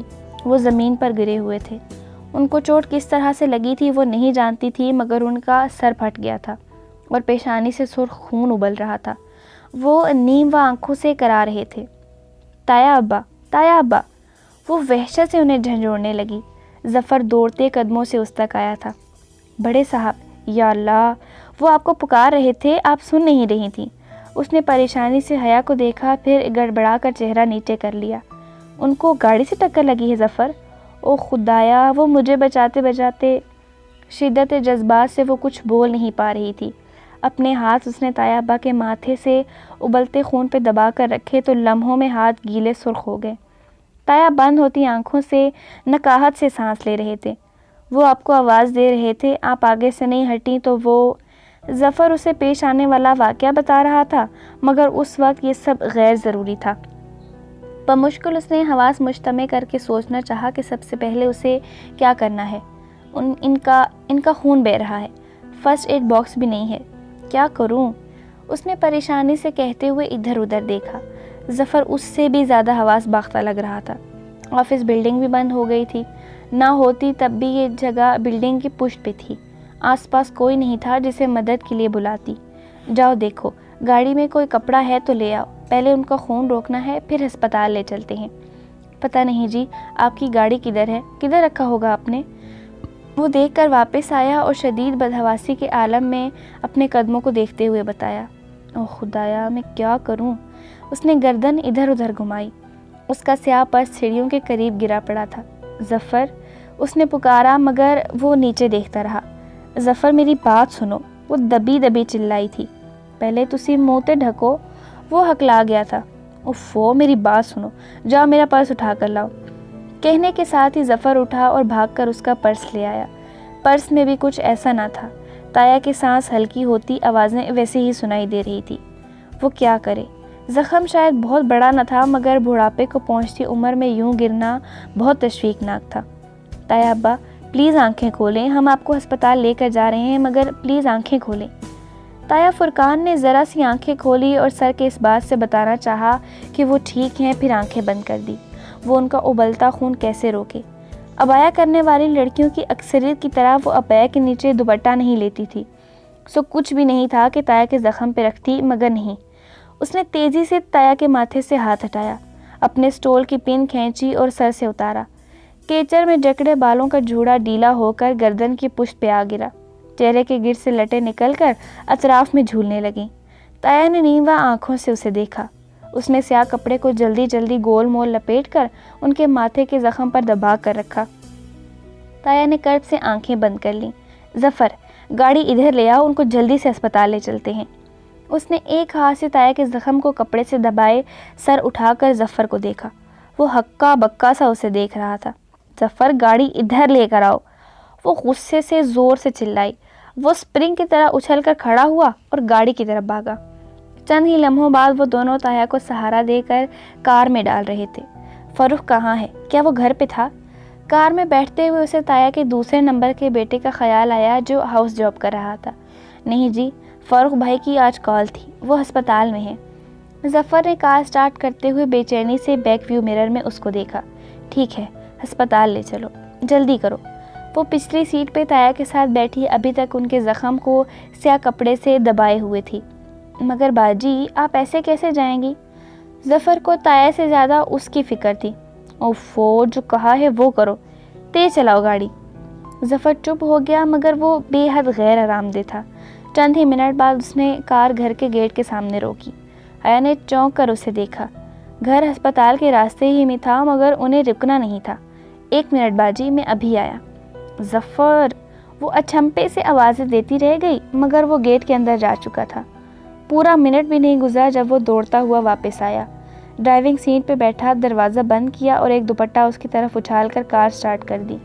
او ظفر، اس نے جیسے تھک کر نفے میں سر ہلایا، پھر طے شدہ سفید دوپٹہ کھولا اور لپیٹ کر سر پہ لے لیا۔ وہ سائمہ تائی کا دوپٹہ تھا، وہ پہچانتی تھی۔ تایا نیم و آنکھوں سے اسے ہی دیکھ رہے تھے۔ اتنا وقت دوپٹہ لانے میں ضائع کر دیا تم نے، خیر تھی ظفر، میں ایسے ہی چلی جاتی۔ جواب میں ظفر نے ہولے سے سر جھٹکا۔ 2 خاندانوں میں درار ڈال کر اب حیا باجی کہتی ہیں میں ایسے ہی چلی جاتی۔ زیر لب وہ خفگی سے بڑبڑایا تھا۔ اسے ایک دم زور سے ہنسی آئی، مگر وہ بمشکل دبا گئی۔ اس بدتمیز ظفر کو تو وہ بعد میں پوچھے گی۔ فروخ ہسپتال میں ہی تھا۔ تایا کو فوری طور پر داخل کر لیا گیا۔ انہیں کار سے ٹکر نہیں لگی تھی، بس اسے آگے دھکیلتے وہ خود بھی توازن برقرار نہیں رکھ پائے تھے۔ معمر آدمی کے لیے گرنا ہی بہت تکلیف دہ ہوتا ہے، مگر فروخ کا کہنا تھا کہ اتنی تشویش کی کوئی بات نہیں، معمولی چوٹیں ہیں، ٹھیک ہو جائیں گی۔ ایک تو پتہ نہیں ان ڈاکٹرز کو اتنے بڑے پیمانے پہ چیر پھاڑ کرنے کے بعد بھی اچھے خاصے زخم معمولی کیوں لگتے تھے۔ گھر فون مت کرنا بھی، سب خواہ مخواہ پریشان ہو جائیں گے، ویسے بھی ٹانکے لگوا کر ان کو گھر لے جائیں گے، اور تمہیں تو چوٹ نہیں آئی؟ فرق اسے تایا ابا کی حالت کے بارے میں بتانے کے بعد مڑنے لگا تو یکدم اسے جیسے خیال آیا، نہیں میں ٹھیک ہوں، تھینک یو۔ اس نے نہیں بتایا کہ اس کا دایاں گھٹنا اور پاؤں دکھ رہا ہے۔ وہ جہان سکندر کی بیوی تھی، اتنے معمولی زخموں کو لے کر کیوں پریشان ہوتی؟ جہان، پتہ نہیں وہ کہاں تھا، اس نے کب بتایا کہ وہ کدھر جا رہا ہے؟ اس کا ذہن پھر اس نہج پہ بھٹکنے لگا۔ تبھی فروخ نے کہا، تم ظفر کے ساتھ گھر چلی جاؤ، ابا خیریت سے ہیں۔ اس نے شائستگی سے پیشش کی تھی۔ ایک زمانے میں وہ سائمہ تائی کے بقول اس کو پسند کرتا تھا، مگر جب سے وہ ترکی سے آئی تھی، اس کے پردے کے باعث یا پھر جہان کی آمد کے باعث وہ محتاط ہو گیا تھا۔ میں تایا کو یہاں چھوڑ کر کیسے جا سکتی ہوں؟ میں تم لوگوں کے ساتھ ہی جاؤں گی۔ فروخ گہری سانس لے کر آگے بڑھ گیا۔ ابا کو اس نے وہیں سے کال کر کے اطلاع دے دی تھی، یہ بھی کہہ دیا کہ ابھی کسی کو مت بتائیں۔ ذیشان انکل ابا کے ساتھ ہی گھر پہ تھے۔ انہوں نے ابا کو بتایا تھا کہ حیا صبح ان کے آفس آئی تھی، مگر جلدی واپس چلی گئی۔ اس نے بے اختیار ماتھے کو چھوا۔ کیا وہ آج ہی کا دن تھا؟ یوں لگتا تھا اس بات کو صدیاں بیت گئیں۔ او ابا، ان سے معذرت کر لیں، مجھے کچھ کام یاد آ گیا تھا۔ پھر اس نے ان دونوں کو ولید کے متعلق بتایا۔ وہ کوئی چھوٹی بات تو نہیں تھی، اقدام قتل تھا، اور زد میں تایا فرقان اصغر بھی آئے تھے۔ ابا کا غم و غصے سے برا حال تھا۔ اس نے انہیں خود آنے اور گھر میں کسی کو بھی بتانے سے منع کر دیا کہ وہ لوگ واپس آ ہی رہے تھے۔ رات ابھی زیادہ گہری نہیں ہوئی تھی جب وہ فروخ اور ظفر کے ساتھ تایا ابا کو لے کر گھر پہنچے۔ تایا چل سکتے تھے، مگر سہارا لے کر۔ ایک طرف سے ان کو فروخ نے سہارا دے رکھا تھا، دوسری طرف سے حیا نے ان کا بازو تھام رکھا تھا۔ گھر کے داخلی دروازے پہ وہ بے اختیار رکی۔ ایک دم سے بہت کچھ یاد آیا تھا۔ وہ تو اس گھر میں داخل نہیں ہو سکتی تھی۔ چلو حیا، میں زیادہ کھڑا نہیں رہ سکتا۔ تایا نے نکاہت بھری آواز میں اسے جیسے اکتا کر ڈانٹا تھا۔ اس کی آنکھوں میں بہت سا پانی جمع ہونے لگا۔ بمشکل جی کہہ کر وہ ان کے ہمراہ چوکھٹ کے اندر آئی۔ لاؤنج میں بیٹھے تمام افراد چونک کر کھڑے ہوئے۔ اس نے سیاہ عبایا پہ سفید ستاروں والے دوپٹے سے ترچا سا نقاب لے رکھا تھا۔ ایک وہ رات تھی جب اسی جگہ سے تایا نے اسے سب کے سامنے بے عزت کر کے نکالا تھا، اور ایک آج کی رات تھی جب وہ اس حالت میں اس گھر میں داخل ہوئی تھی۔ اس کا ہاتھ تایا نے پکڑ رکھا تھا۔ تایا کا بیٹا ان کے ساتھ تھا، اور اس نے جس دوپٹے سے نقاب لے رکھا تھا وہ سائمہ تائی کا تھا۔ کیا ہوا فاروق، حیا؟ سائمہ تائی، سونیا بھابھی، ارم سب پریشانی سے دوڑے چلے آئے۔ فاروق سب کے سوالوں کے جواب دے رہا تھا۔ وہ بس خاموشی سے تایا کو سہارا دے کر ان کے کمرے تک لانے میں مدد دے رہی تھی۔ تایا نے بیڈ پہ لیٹنے تک اس کا ہاتھ تھام رکھا تھا۔ سارے گھر والے پریشان اور متاسف سے ان کے گرد جمع ہو چکے تھے۔ تایا لیٹ گئے تو اس نے نرمی سے اپنا ہاتھ علیحدہ کیا اور ان کا تکیہ درست کیا۔ تب انہوں نے پوچھا، کیسے ہوا یہ سب؟ سائمہ تائی پریشانی سے پوچھ رہی تھی۔ ولید لغاری نے ہمیں کار سے ٹکر ماری، اور وہ بھی جان بوجھ کر۔ کون ولید لغاری؟ ارم ذرا حیرت سے چونکی۔ کمپنی میں ہمارا شیئر ہولڈر ہے، عمیر لغاری کا بیٹا۔ تایا کی گردن تلے تکیے رکھتے وہ سب کے سوالوں کے جواب دے رہی تھی۔ چونکہ وہ اس کمرے میں تھی اس لیے فاروق خود ہی وہاں سے چلا گیا تھا۔ حیا، پانی۔ سب کو چھوڑ کر انہوں نے اسے مخاطب کیا۔ وہ تیزی سے باہر نکلی، کچن میں آ کر پہلے خود پانی پیا، پھر ان کے لیے پانی لے آئی۔ بیٹا، تمہاری شال۔ انہوں نے گلاس لیتے ہوئے نکاہت زدہ لہجے میں یک لفظی استفسار کیا۔ شال سے مراد اس کی سٹول تھی۔ اس نے سمجھ کر اس بات میں سر ہلا دیا۔ وہ میں نے رکھ لی طیبہ، استعمال کے لیے نئی سٹول لے لوں گی، مگر اسے اپنے پاس رکھوں گی۔ پھر وہ نم آنکھوں سے مسکرائی اور ان کا ہاتھ پکڑ کر وہیں ان کے پاس بیٹھتے ہوئے بولی، میں اس سٹول کو کبھی نہیں دھوؤں گی طیبہ، اس میں بہت کچھ ہے جو میرے لیے بہت قیمتی ہے۔ تایا نے ہلکے سے مسکرا کر سر کو اس بات میں ذرا سی جنبش دی اور آنکھیں موند لی۔ سائمہ تائی حق دک ان کے ہاتھ کو دیکھ رہی تھی، جو ہاتھ انہوں نے حیا کے ہاتھ کو تھام رکھا تھا۔ ان کی شاید سمجھ میں نہیں آ رہا تھا کہ ہوا کیا ہے، اور خود حیا شاید ساری زندگی اس لمحے کی، اس قیمتی لمحے کی وضاحت کسی کو نہیں دے سکتی تھی، جو خاموشی سے آیا اور تھوڑے سے خون کا خراج لے کر اس کا بہت کچھ لوٹا گیا۔ خون جو واقعی پانی سے گاڑھا ہوتا ہے۔ تایا سو گئے تھے۔ پھپھو، سلیمان صاحب اور فاطمہ تائی ابھی وہیں بیٹھی تھیں۔ ان سب کو ظفر فوراً بلا لایا تھا۔ سائمہ تائی، داور بھائی، سونیا، بلکہ پورا گھر ہی جاگ رہا تھا۔ سب تایا کے لیے پریشان تھے۔ ابا کا غصے سے برا حال تھا۔ وہ اب ہر ممکن طور پر ولید کو گرفتار کروانا چاہتے تھے اور اس کے لیے کوششیں بھی کر رہے تھے۔ وہ اب تھک گئی تھی، سو وہاں سے اٹھائی۔ کچن سے گزرتے ہوئے اس نے دیکھا ظفر چائے کے برتن دھو رہا تھا۔ اسے آتے دیکھ کر اس نے سر مزید جھکا لیا۔ سنو ظفر، وہ باہر جانے سے قبل ایک لمحے کو رکی۔ ظفر نے سر جھکائے ہوئے ہی جی سے کہا، جیسے وہ آج اسے دیکھ لینے پہ شرمندہ تھا۔ ایک چیز ہوتی ہے جسے ایمرجنسی سچویشن کہتے ہیں، اور یقین کرو ہمیں اللہ تعالیٰ کو اپنے کسی بھی سچویشن کی وضاحت دینے کی ضرورت نہیں ہوتی۔ وہ ہمارے حالات ہم سے زیادہ اچھے طریقے سے سمجھتا ہے۔ اس کی شریعت بھلے کتنی بھی سخت ہے مگر اندھی نہیں ہے۔ ظفر نے سمجھنے اور نہ سمجھنے کے مابین سر اس بات میں ہلا دیا۔ کمرے میں آتے ہی اس نے دروازہ لاک کیا اور پرس سے فلیش نکالی، لیپ ٹاپ آن کر کے گھٹنوں پہ رکھا۔ وہ بیڈ گراؤنڈ سے ٹیک لگا کر بیٹھ گئی۔ کمرے میں روشنی مدھم تھی، سو اسکرین اس کے چہرے کو بھی چمکا رہی تھی۔ اس نے ویڈیو وہیں سے شروع کی جہاں سے چھوڑی تھی۔ 1 2 3 پھر کتنی ہی دفعہ اس نے بار بار وہ فلم دیکھی۔ فجر کی اذان ہوئی تو جیسے وہ اس کے حصار سے نکلی۔ اس کا چہرہ آنسوؤں سے بھیگ چکا تھا۔ بار بار ایک ہی بات کہ وہ اس کا کتنا خیال کرتا تھا۔ وہ کیوں کبھی یہ نہ جان سکی کہ نرم لہجے والا میجر احمد ہی جہان ہے۔ بس ایک دفعہ جب وہ دونوں چاندی کے مجسموں کی طرح جھیل کے کنارے بیٹھے تھے، تب جس طرح جہان نرمی سے اسے سمجھا رہا تھا، اسے کچھ یاد آیا تھا۔ میجر احمد کا انداز، آواز بے حد مختلف صحیح، مگر اس وقت اسے دونوں کا انداز بالکل ایک سا لگا تھا، پھر بھی وہ نہ جان سکی۔ جب وہ اغوا ہوئی تھی تب ہوش کھونے سے قبل اس نے فون کال کی گھنٹی سنی تھی۔ وہ جہان تھا جو اسے کال کر رہا تھا تاکہ وہ اندازہ کر سکے کہ وہ کس کمرے میں تھی۔ پھر جب اس نے کسی کو اس روسی کا سر دیوار سے مارتے ہوئے دیکھا تھا، تب وہ غنودگی میں ڈوبتی جا رہی تھی۔ وہ نہیں جان سکی کہ وہ وہی تھا۔ وہ اس کے پاس ہمیشہ کی طرح ایک فاصلے سے اس پہ نظر رکھے ہوئے تھا، اور حالِ نور اس کے ہوٹل میں کام کر چکی تھی۔ تب بھی وہ عبد الرحمن پاشا کے ذکر پہ اتنی ٹچی ہو جاتی تھی۔ ساری کڑیاں ملتی جا رہی تھیں۔ جب تک آپ کے باکس کھولیں گی وہ شاید اس دنیا میں نہ رہے، یہ پنکی نے کہا تھا، اور تب اس نے جان بوجھ کر ایسے الفاظ استعمال کیے تھے جن سے وہ سمجھے کہ ڈوری کی زندگی بے یقینی کا شکار ہے۔ وہ اپنے بارے میں ہر وقت ایسی باتیں کیوں کرتا تھا؟ ہر وقت موت کے لیے، دنیا چھوڑنے کے لیے تیار۔ جہان سکندر ایسا کیوں تھا؟ اور اب وہ کہاں تھا؟ ایک دم وہ چونک کر اٹھی۔ ہاں بھلا اب وہ کہاں تھا؟ یہ ویڈیو ذرا پرانی تھی، اس میں بہت سی چیزوں کی وضاحت نہیں تھی، مگر وہ سب اس وقت بے معنی تھا۔ اہم بات یہ تھی کہ وہ اس وقت کہاں تھا۔ اس نے فون نکالا اور اس کا ہر وہ نمبر ٹرائی کیا جو وہ جانتی تھی، مگر سب بند تھے۔ شاید پھپھو کو کچھ علم ہو۔ وہ اٹھی، وضو کر کے پہلے نماز پڑھی، پھر باہر چلی آئی۔ دایاں پاؤں ٹخنے اور ایڑی کے قریب سے بہت درد کر رہا تھا۔ شاید موچ آئی تھی، مگر ابھی پٹی باندھنے کا مطلب اماں یا ابا کو اسے ترکی جانے سے روکنے کا بہانہ دینا تھا۔ پھپھو اپنے کمرے میں نماز پڑھ رہی تھی۔ وہ ان کے قریب کاؤچ پہ بیٹھ کے ان کو دیکھے گئی۔ وہ چہرہ ہاتھ میں چھپائے دعا مانگ رہی تھیں۔ شاید وہ اپنے بیٹے کی سلامتی مانگ رہی تھیں۔ اس کا دل جیسے ڈوب کر ابھرا۔ ارے تم کب سے یہاں بیٹھی ہو؟ پتہ ہی نہیں چلا۔ چہرے پہ ہاتھ پھیر کر انہوں نے سر اٹھایا تو اسے خوشگوار حیرت ہوئی۔ آپ سے کچھ بات کرنی تھی پھپھو۔ وہ بولی تو اس کی آواز مدھم تھی۔ کیا آپ جانتی ہیں جہان کدھر ہے؟ وہ مجھے کبھی نہیں بتایا کرتا، مگر وہ ذرا رکیں۔ جانے سے پہلے اس نے کہا تھا کہ اس نے تمہیں بتا دیا ہے کہ وہ کہاں جا رہا ہے۔ اچھا؟ اس نے اچھمپے سے انہیں دیکھا۔ اس نے کسی اور سے بھی یہی بات کہی تھی، مگر مجھے تو ایسا کچھ یاد نہیں کہ… کہتے کہتے وہ ایک دم رکی۔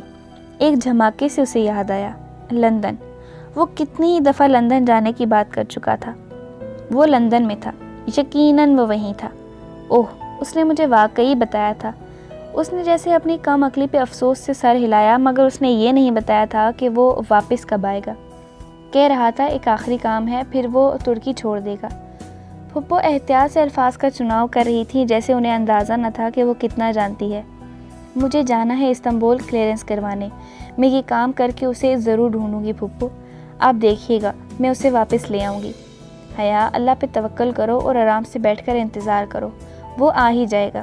نہیں پھپھو، اس نے نفی میں گردن ہلائی۔ ہاتھ پہ ہاتھ رکھ کر بیٹھ جانا توکل نہیں، سستی ہوتی ہے۔ میں اس کو ڈھونڈنے ضرور جاؤں گی۔ وہ کھڑی ہوئی اور سوتے ہوئے چہرے کے ساتھ ذرا سا مسکرائی۔ ہر دفعہ وہ میرے پیچھے آیا کرتا تھا، ایک دفعہ میں چلی جاؤں گی تو اس میں برا کیا ہے؟ جاتے جاتے وہ ایک لمحے کو رکی۔ پھپھو، ابا اور تایا لوگوں نے آپ کے ساتھ اچھا سلوک نہیں کیا۔ پھپھو کے چہرے پہ حیرت ابھری، پھر جیسے انہوں نے سمجھ کر سر جھٹکا۔ یہ جہان نے کہا ہوگا تم سے۔ پتہ نہیں میرا بیٹا اتنی پرانی باتیں یاد کیوں رکھتا ہے۔ تم اس کی مت سنو، وہ ایسے ہی کہتا رہتا ہے۔ اگر اسے پتہ چلے کہ آپ نے یہ کہا تو وہ کیا کہے گا؟ وہ کہے گا میری ممی کی مت سنا کرو، وہ ایسے ہی بولتی رہتی ہیں۔ وہ ہلکے سے مسکرا دی۔ اسے یقین تھا جہان پھپھو کے بارے میں کبھی ایسے نہیں کہہ سکتا۔ ناشتے کی میز پہ اماں نے سرسری سے انداز میں یہ بات اسے تب بتائی جب پھپھو اور ابا اٹھ چکے تھے۔ کل دوپہر آبدہ بھابھی آئی تھیں۔ پھر وہ جو کانٹے میں آملیٹ کا ٹکڑا پھنسا رہی تھی، سر اٹھا کر انہیں دیکھنے لگی۔ وہ رضا کے لیے تمہارا رشتہ مانگ رہی تھی۔ نوالا اس کے حلق میں اٹک گیا۔ اسے لگا اس نے غلط سنا ہے۔ میرا رشتہ؟ Are you serious? وہ بے یقینی سے انہیں دیکھ رہی تھی۔ جب تم اپنی خواہ مخواہ کی ضد کے پیچھے جہان کو یوں اپنی زندگی سے نکالو گی تو لوگ یہی کہیں گے نا۔ وہ چکرا کر رہ گئی۔ جہان اس وجہ سے نہیں گیا تھا، وہ جانتی تھی، مگر باقی سب تو نہیں جانتے تھے۔ اس کے ذہن ارم کی اس بڑھا چڑھا کر کی گئی بات میں اٹکے تھے۔ دل تو چاہا اگر رضا سامنے ہوتا تو کچھ اٹھا کر اسے دے مارتی، اور اف، اس نے سر جھٹکا۔ اسے کبھی محسوس نہیں ہوا تھا کہ وہ چیزیں اٹھا کر دے مارنے کی کتنی شوقین تھی، اور وہ کتنی جلدی جان گیا تھا۔ اب مزید اس سے کچھ نہیں کھایا جانا تھا۔ اس نے پلیٹ پرے کر دی۔ آبدہ چچی سے کہیے گا آئندہ ایسی بات سوچے بھی مت۔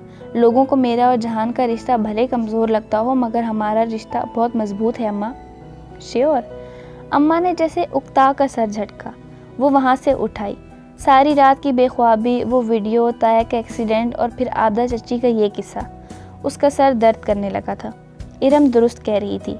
وہ لوگ جان بوجھ کر اس کے نکاح کو کمزور ثابت کرنے پہ تلے تھے۔ آج اسے آفس نہیں جانا تھا۔ ابا آج خود آفس گئے تھے۔ وہ اب بہت بہتر محسوس کر رہے تھے۔ پتہ نہیں ولید کے خلاف FIR کا کیا بنا۔ کاش جہان نے اس کے سر پہ فرائی پان کی جگہ پورا پریشر کوکر دے مارا ہوتا تو کتنا اچھا تھا۔ اس نے ابا کے آفس کے دروازے پہ مدھم سی دستک دے کر اسے دھکیلا۔ وہ سامنے اپنی میز کے پیچھے بیٹھے فائل کی فرگردانی کر رہے تھے۔ آہٹ پہ سر اٹھا کر اسے دیکھا اور ہلکا سا مسکرائے۔ بیماری نے انہیں کافی کمزور اور زرد کر دیا تھا۔ آؤ بیٹھو۔ انہوں نے سامنے کرسی کی جانب اشارہ کیا۔ وہ سیدھ میں چلتی ان کے مقابل کرسی تک آئی، پرس میز پہ رکھا اور کرسی ٹانگ پہ ٹانگ رکھ کر بیٹھ گئی۔ مارکیٹنگ فنڈ میں سے کٹوتی کس نے کی ہے؟ انہوں نے سامنے کھلی فائل کی جانب اشارہ کرتے ہوئے پوچھا۔ وہ اس کی کارکردگی دیکھ رہے تھے اور یقیناً انہیں بہت سی غلطیاں دکھائی دے رہی تھیں۔ اور کیا ضرورت تھی شیئر ہولڈرز کو سالانہ ڈیویڈنڈ دینے کی؟ فادر ڈیئرسٹ، ایک تو میں نے بغیر تنخواہ کے اتنے دن کام کیا، اوپر سے ڈانٹ بھی مجھے ہی پڑے گی۔ وہ انگلیوں سے نقاب ناک سے ٹھوڑی تک اتارتے ہوئے خفگی سے بولی۔ ڈاٹر ڈیئرسٹ، احسان جتانے سے ضائع ہو جایا کرتے ہیں۔ وہ مسکرائے تھے۔ رہنے دے ابا۔ اچھا بتائیں، ولید کی FIR کا کیا بنا؟ وہ پولیس کو نہیں مل رہا۔ اس کا باپ اسے گرفتار نہیں ہونے دے گا۔ بہرحال میں اس کو ایسے نہیں جانے دوں گا۔ ایک دم وہ سنجیدہ نظر آنے لگے تھے۔ لیکن اس وقت میں نے تمہیں کسی اور بات کے لیے بلایا ہے۔ جی کہیے۔ اس کا دل زور سے دھڑکا۔ ابا اپنی بیماری کے باعث بہت سے معاملات سے دور رہے تھے، مگر پھر بھی ان کے کانوں تک بہت کچھ پہنچ گیا تھا، یقیناً، اور بالآخر انہوں نے حیض سے دو ٹوک بات کرنے کا فیصلہ کر لیا تھا۔ یہ جہان صاحب واپس کیوں گئے ہیں؟ اسے کچھ کام تھا، آ جائے گا کچھ دن میں واپس۔ سائمہ بھابی تو کچھ اور کہہ رہی تھی۔ وہ اسے سوچتی نگاہوں سے دیکھتے ہوئے بولے تھے۔ حیا نے لاپرواہی سے شانے اٹھائے۔ سائمہ تائی تو ہماری دادی پہ بھی ساری عمر یہی الزام لگاتی رہی کہ وہ ان کے جادو کرواتی ہیں۔ اگر سائمہ تائی کا جہان کے بارے میں تجزیہ درست مانا جائے تو دادی والا بھی درست مانا جانا چاہیے۔ وہ بھی حیا تھی، اس نے ہار نہ ماننے کا تہیہ کر رکھا تھا۔ دیکھو، مجھے تمہارے اس برقعے وغیرہ سے کوئی مسئلہ نہیں ہے، مگر اس کی وجہ سے تم نے اپنے تایا ابا اور اماں کو بہت ناراض کیا ہے۔ تمہیں چاہیے تھا تم ان کی بات کا احترام کرتی۔ بڑوں کا حکم ماننا فرض ہوتا ہے۔ وہ چند لمحے سوچتی نگاہوں سے انہیں دیکھتی رہی، پھر کہنے لگی، ابا آپ کو ایک بات بتاؤں؟ حضرت عمر رضی اللہ تعالیٰ عنہ بن خطاب نے اپنے بیٹے عبداللہ سے کہا تھا کہ وہ اپنی بیوی کو طلاق دے دیں۔ ابن عمر نے ایسا نہیں کیا۔ جب آپ صلی اللہ علیہ وسلم کو اس بات کا علم ہوا تو آپ صلی اللہ علیہ وسلم نے ابن عمر رضی اللہ عنہ سے فرمایا کہ بیوی کو طلاق دے دو۔ یہ عبداللہ بن عمر نے اپنے والد کی بات کا احترام کرتے ہوئے بیوی کو طلاق دے دی۔ وہ لمحے بھر کو رکی۔ سلیمان صاحب سیٹ سے ٹیک لگائے ایک ہاتھ میں پین گھماتے غور سے اسے سن رہے تھے۔ پھر ہوا یہ کہ عرصے بعد ایک شخص امام بن حنبل کے پاس آیا اور ان سے کہا کہ میرا باپ چاہتا ہے میں اپنی بیوی کو طلاق دے دوں۔ امام احمد نے ایسا کہا کہ ہرگز مت کرنا۔ اس شخص نے جواب میں یہ واقعہ بیان کیا کہ عمر رضی اللہ تعالیٰ عنہ بن خطاب کے کہنے پر ان کے بیٹے نے تو اپنی بیوی کو طلاق دے دی تھی، پھر مجھے کیوں ایسا نہیں کرنا چاہیے؟ ابا آپ جانتے ہیں اس پہ امام حنبل نے اس شخص سے کیا کہا؟ کیا؟ وہ بے اختیار بولے۔ حیا ہلکے سے مسکرائی۔ انہوں نے کہا، کیا تمہارا باپ عمر جیسا ہے؟ آفس میں ایک دم خاموشی چھا گئی، صرف گھڑی کی سوئیوں کی ٹک ٹک سنائی دے رہی تھی۔ ویل، ابا نے ہولے سے سر جھٹکا، تم LLB کی اسٹوڈنٹ ہو، میں تم سے بحث میں نہیں جیت سکتا۔ میں صرف اتنا جاننا چاہتا ہوں کہ تم نے خلا کے بارے میں کیا سوچا ہے؟ اس کا جیسے کسی نے سانس بند کر دیا۔ وہ لمحے بھر کو شل سی رہ گئی۔ تمہیں یاد ہے میں نے ترکی جانے سے قبل بھی تم سے ایسی ہی بات کی تھی؟ جی مجھے یاد ہے۔ چند ثانیے بعد وہ بولی تو اس کا لہجہ بے تاثر ہو گیا۔ اور تب میں نے آپ سے یہی کہا تھا کہ مجھے ترکی جانے دیں، اگر وہاں جا کر مجھے لگا وہ لوگ طلاق چاہتے ہیں تو میں اس رشتے کو وہیں ختم کر دوں گی۔ تو پھر؟ ابا ہمارے درمیان یہی ڈیل ہوئی تھی کہ ترکی کی واپسی تک آپ مجھے ٹائم دیں گے، اور اب عرصہ ہوا تم واپس آ چکی ہے۔ میں واپس نہیں آئی، آفیشیلی مجھے ابھی ترکی سے واپسی کی کلیئرنس نہیں ملی۔ پرسوں میں استنبول جا رہی ہوں، واپسی پہ ہم اس بات کو ڈسکس کریں گے۔ وہ بہت اعتماد سے کہہ رہی تھی۔ ابا متفق نہیں تھے، مگر پھر بھی جیسے وقتی طور پہ خاموش ہو گئے تھے۔ ابا وہ ایک اور بات بھی تھی۔ ہمت کر کے اس نے کہنا شروع کیا، میں سوچ رہی تھی کہ اگر کلیئرنس کروانے کے بعد میں لندن چلی جاؤں، زیادہ نہیں بس 1 ہفتے کے لیے، میں صرف لندن دیکھنا چاہتی ہوں۔ پھر کوئی ضرورت نہیں ہے، آپ زیادہ ہی انڈیپینڈنٹ ہوتی جا رہی ہیں، مجھے آپ کو ذرا کھینچ کر رکھنا پڑے گا۔ وہ لمحے بھر میں روایتی ابا بن گئے۔ ابا پلیز، اس کا لہجہ ملتجی ہو گیا۔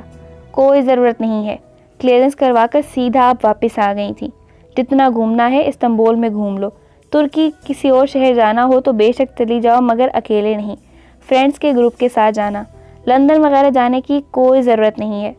لیکن صرف 1 ہفتے۔ حیا، تم نے سن لیا جو میں نے کہا؟ ان کا لہجہ نرم تھا مگر ابرو اٹھا کر تب بھی کرتا انداز سخت تھا۔ وہ خفگی سے جی کہہ کر اٹھ گئی۔ وہ آج پھر یونیورسٹی چلی آئی تھی۔ ڈاکٹر ابراہیم سے اس نے وقت نہیں لیا تھا، مگر پھر بھی وہ اسے اپنے آفس میں مل گئے۔ آپ نے ٹھیک کہا تھا سر، ہمیں لوگوں کو وقت دینا چاہیے۔ ان کے بالمقابل بیٹھی آج وہ بہت سکون سے کہہ رہی تھی اور وہ اسی توجہ سے اسے سن رہے تھے۔ سامنے اس کے لیے منگوا کر رکھی کافی کی سطح سے دھوئیں کے مرغولے اٹھ کر فضا میں گم ہو رہے تھے۔ ان کے آفس کا خاموش پرسکون ماحول اس کے اعصاب کو ریلیکس کر رہا تھا۔ یقین کریں سر، لوگ شروع میں آپ کے حجاب کی جتنی مخالفت کر لیں، ایک وقت آتا ہے کہ وہ اسے قبول کر لیتے ہیں، بلکہ یوں کہنا چاہیے کہ وہ آپ کو اس میں قبول کر لیتے ہیں، چاہے انہیں تب بھی حجاب اتنا ہی ناپسند کیوں نہ ہو جتنا پہلے تھا۔ اب مجھے یقین آ گیا ہے کہ آہستہ آہستہ سارے مسئلے حل ہو جاتے ہیں۔ بالکل، انہوں نے مسکرا کر دھیرے سے اسبات میں سر ہلا کر تائید کی۔ مگر سر، جب میں اپنے مسئلوں سے گھبرا گئی تو آپ کے پاس آئی، تب میں نے آپ سے کہا تھا کہ یہ تواضع بے صبر انسانوں کو انسانوں سے ہی چاہیے ہوتا ہے۔ آپ نے میری بات کی تائید کی تھی، رائٹ؟ جی۔ پھر؟ وہ پوری توجہ سے سن رہے تھے۔ پھر سر یہ کہ میری پھوپھو کہتی ہیں انسان کو اپنے مسئلے دوسروں کے سامنے نہیں بیان کرنے چاہیے۔ جو شخص ایسا کرتا ہے وہ خود کو بے عزت کرتا ہے۔ کیا ایسا ہی ہے سر؟ کیا ہمیں اپنے مسئلے کسی سے شیئر نہیں کرنے چاہیے؟ وہ اپنی کافی کی سطح پہ آئے جھاگ کو دیکھتے ہوئے کہہ رہی تھی، جس میں مختلف اشکال نظر آ رہی تھی۔ مگر پھر ہم تواضع بے صبر کیسے کریں گے سر؟ جہان کی طرف کی رداعت سننے کے بعد یہ سوال اس کے ذہن میں اٹک کر رہ گیا تھا۔ آپ کی پھپھو ٹھیک کہتی ہیں، سوال کرنا یعنی کسی کے آگے ہاتھ پھیلانا، بھلے وہ ہمدردی لینے کے لیے کیوں نہ ہو، بہرحال میں ناپسندیدہ ہوتا ہے۔ انسان کو واقعی اپنے مسئلے اپنے تک رکھنے چاہیے۔ دنیا کو اپنی پرابلم سائٹ دکھانے کی ضرورت نہیں ہوتی۔ اپنے مسئلے کا واقعی اشتہار نہیں لگایا کرتے۔ مگر وہ لہجہ بھر کو رکے۔ وہ نامحسوس طریقے سے کرسی پہ آگے کو ہوئی۔ اسے اسی مگر کا انتظار تھا۔ مگر انسان پہ ہر وقت ایک سا فیض نہیں رہتا بچے، وقت بدلتا رہتا ہے، مسئلے بھی بدلتے ہیں۔ بعض دفعہ انسان ایسی سچویشن میں گرفتار ہو جاتا ہے جس سے وہ پہلے کبھی نہیں گزرا ہوتا۔ تب اسے چاہیے کہ اپنے مسئلے کا حل کسی سے پوچھ لے۔ انسان کو صرف تب اسے اپنے پرابلم شیئر کرنے چاہیے تب جب اس کو واقعی حل نہ ملے۔ کوئی ایک دوست، ایک ٹیچر یا پھر کوئی اجنبی، کسی ایک بندے کے سامنے اپنے دل کی بھڑاس نکال دینے میں کوئی حرج نہیں ہوتا جو واقعتاً تواضع بے صبر کرے۔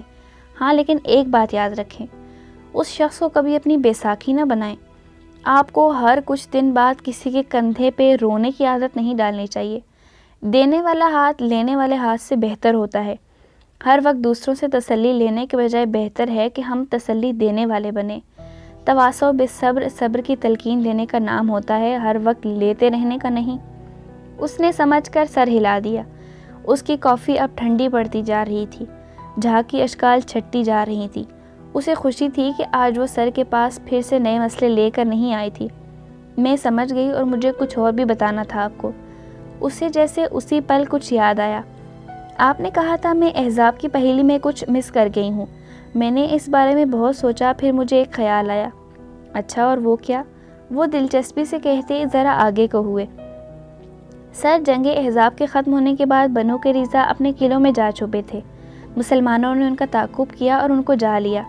اگر بنو قریظہ کا فیصلہ آپ صلی اللہ علیہ وسلم پہ چھوڑا جاتا تو آپ صلی اللہ علیہ وآلہ وسلم زیادہ سے زیادہ ان کو وہ جگہ چھوڑ دینے کا حکم دے دیتے، مگر ان کا فیصلہ سعد رضی اللہ تعالیٰ عنہ پہ چھوڑا گیا جو قبیلہ اوس سے تھے۔ انہوں نے بنو قریظہ کا فیصلہ یہود کی اپنی سزاؤں کے مطابق کیا، یعنی کہ تمام مردوں کو غداری کے جرم میں قتل کیا جائے۔ یہ بنی اسرائیل کے ہاں غداری کی سزا تھی۔ کیا میں نے یہی بات مس کر دی کہ آخر میں بنو قریظہ کو ان کے اپنے ہی سزا دیتے ہیں؟ ڈاکٹر ابراہیم مسکرا کر سر جھٹکتے ہوئے آگے کو ہوئے۔ یہ آپ کہاں چلی گئیں؟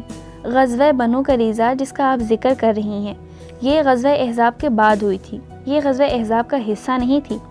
آیت حجاب قرآن کے جس سورہ میں ہے اس کا نام احزاب ہے، بنو قریظہ نہیں۔ آپ کو احزاب کے دائرہ کار میں رہ کر اس کا جواب تلاش کرنا تھا۔ اچھا پھر آپ مجھے بتا دیں کہ میں کیا مس کر گئی ہوں؟ اس نے خفگی سے پوچھا۔ پتہ نہیں سر اس کو کیا دکھانا چاہتے تھے۔ حیا، میں نے یہ نہیں کہا تھا کہ سورہ حجاب اور احزاب میں مماثلت ہے، یہ آپ نے کہا تھا۔ آپ نے اسے پہیلی کہہ کر ایک چیلنج کے طور پہ قبول کیا تھا، سو آپ کو یہ پزل خود مکمل کرنا ہے۔ سر تھوڑی بہت چیٹنگ تو جائز ہوتی ہے۔ ہرگز نہیں۔ اچھا کچھ کھائیں گی؟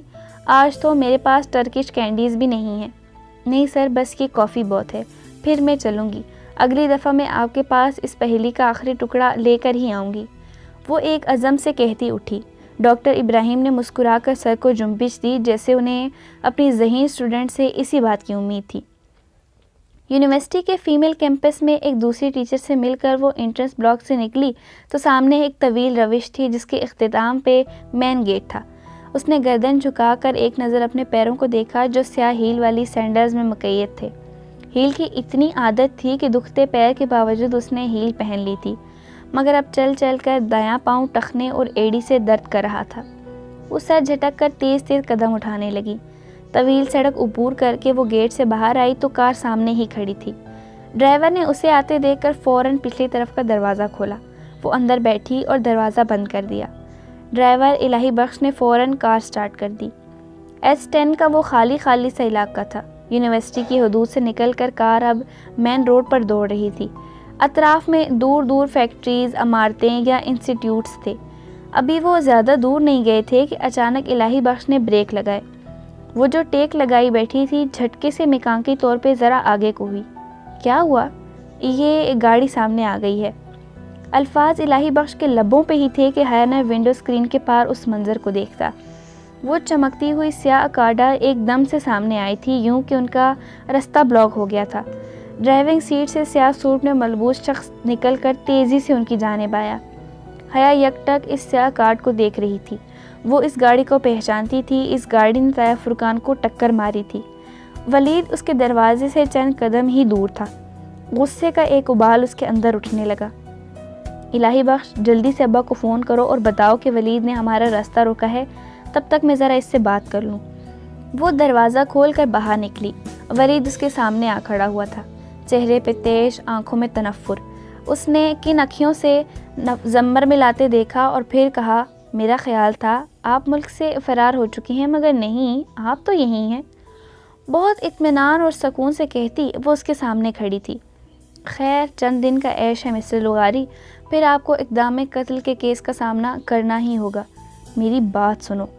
ایک ہاتھ کار کی چھت پر رکھے دوسرے ہاتھ کی انگلی سے تنبیہ کرتا وہ بہت تیش کے عالم میں کہہ رہا تھا، تم اس مقدمے میں میرے خلاف ایک لفظ نہیں کہو گی۔ یہ ایک ایکسیڈنٹ تھا اور تم اپنے بیان میں یہی کہو گی۔ میں بیان دے چکی ہوں اور تم نامزد ملزم ٹھہرائے جا چکے ہو۔ اپنی بکواس اپنے پاس رکھو، جو میں کہہ رہا ہوں تم وہی کرو گی۔ تم یہ مقدمہ فوراً واپس لے رہی ہو، سنا تم نے؟ وہ بلند آواز سے بولا تھا۔ الہی بخش فون کان سے ہٹا کر دوبارہ ملا رہا تھا، شاید رابطہ نہیں ہو پا رہا تھا۔ اور اگر میں ایسا نہ کروں تو تم کیا کرو گے؟ مجھے دوبارہ اپنی گاڑی کے نیچے لینے کی کوشش کرو گے؟ اس نے استہزائیہ سر جھٹکا۔ ولید چند لمحے لب بھینچے اسے دیکھتا رہا، پھر ایک طنزیہ مسکراہٹ اس کے لبوں کو چھو گئی۔ میرے پاس تمہارے لیے اس سے بھی بہتر حل موجود ہے۔ اچھا، اور وہ کیا ہے؟ وہ اسی کے انداز میں بولی۔ اطراف سے گاڑیاں زن کی آواز کے ساتھ گزر رہی ہیں۔ ولید نے گاڑی کی چھت سے ہاتھ ہٹایا، جیب سے اپنا موبائل نکالا، چند بٹن پریس کیے اور پھر اس کی اسکرین حیا کے سامنے کی۔ کیا اس منظر کو دیکھ کر کوئی گھنٹی بجی ہے ذہن میں؟ ایک تپانے والی مسکراہٹ کے ساتھ وہ بولا تو حیا نے ایک نگاہ اس کے موبائل اسکرین پہ ڈالی، مگر پھر ہٹانا بھول گئی، ادھر ہی جم گئی۔ منجمد، شل، ساکت، شریفوں کا مجرا۔ اس ویڈیو کی جھلک کسی نے کھولتا پیتل اس کے اوپر ڈال دیا تھا۔ اندر باہر آگ میں لپٹے گولے برسنے لگے تھے۔ بے یقینی تھی۔ نکل گئی نا اکڑ، اب آئی ہو نا اپنے اوقات پہ۔ ولید نے مسکرا کر اس بات میں سر ہلاتے ہوئے موبائل بند کر کے جیب میں ڈالا۔ نقاب سے جھلکتی اس کی آنکھیں ششدر اور ساکت اب بھی تک منجمد تھیں۔ ذرا سوچو میں اس ویڈیو کے ساتھ کیا کیا کر سکتا ہوں؟ وہ اب قدرے مسکرا کر کہہ رہا تھا۔ حیا کا شوق اسے سمجھانے کے لیے کافی تھا کہ تیر عین نشانے پہ لگا ہے۔ میں اسے اگر تمہارے خاندان کے سارے مردوں تک پہنچا دوں تو کیا ہوگا حیا بی بی؟ کبھی سوچا ہے تم نے؟ کیا اب بھی تم میرا نام اس کیس میں لے سکو گی؟ پھر اس نے مسکراتے ہوئے نفی میں سر ہلایا۔ ایسی غلطی مت کرنا ورنہ میں تمہیں کسی کو منہ دکھانے کے قابل نہیں چھوڑوں گا۔